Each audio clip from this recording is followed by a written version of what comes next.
Madame, Monsieur, chers parents, bonjour. Aujourd'hui, nous allons traiter de la thématique des aménagements raisonnables. Bonjour, je m'appelle Madame Ayman, responsable discipline. Je suis également interlocutrice et personne de référence dans le cadre de la mise en place des aménagements raisonnables.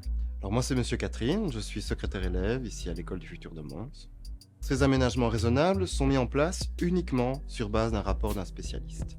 Et toute demande doit être effectuée lors de l'inscription de votre enfant ou formulée par écrit à l'attention de la direction. Notre mission consiste donc à identifier les besoins spécifiques de l'enfant en termes d'aménagement. Nous établissons ensuite une communication ouverte avec les parents, les enseignants, les professionnels de la santé pour comprendre les besoins et élaborer un plan d'aménagement. Au cours de l'année scolaire, nous rencontrons à nouveau les responsables légaux de l'élève concerné afin de s'assurer de l'efficacité des aménagements proposés et ajustés aux besoins. L'école, via un protocole simplifié, met à disposition des outils, qu'ils soient numériques, qu'ils soient papier, pour permettre à l'élève d'avoir les mêmes chances de réussite. Je suis dyspraxique et hypersensible.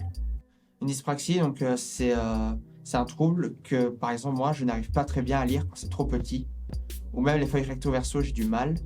Et je suis peut-être un peu plus maladroit dans certaines de mes tâches. Donc, par exemple, dans mon dossier, c'est précisé que j'ai droit à un tiers de temps supplémentaire. Il y a aussi tout ce qui est vérification du journal de classe. Les plus classiques, je dirais, ce sont des feuilles qui sont écrites en Arial 14, avec un interligne 1,5 et uniquement en recto. Ça peut être également la publication de contenu numérique via la plateforme Smart School.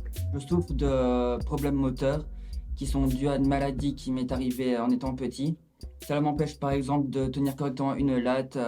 Si il y a des personnes qui ont justement des problèmes, des petites difficultés et que ça peut leur permettre une bonne évolution, oui, je leur conseillerais d'y Les aller. professeurs sont globalement compréhensifs, vraiment plus pédagogiques. Moi-même, je pense à une époque, j'avais un petit peu de dyslexie et dysorthographie, et voilà, ça se corrige au cours du temps. Du coup, je voudrais faire un remerciement à l'EDF pour leur rapidité et leur engagement à la mise en place des aménagements. Et également un grand merci aux professeurs qui m'ont aidé afin de mettre en place ces aménagements.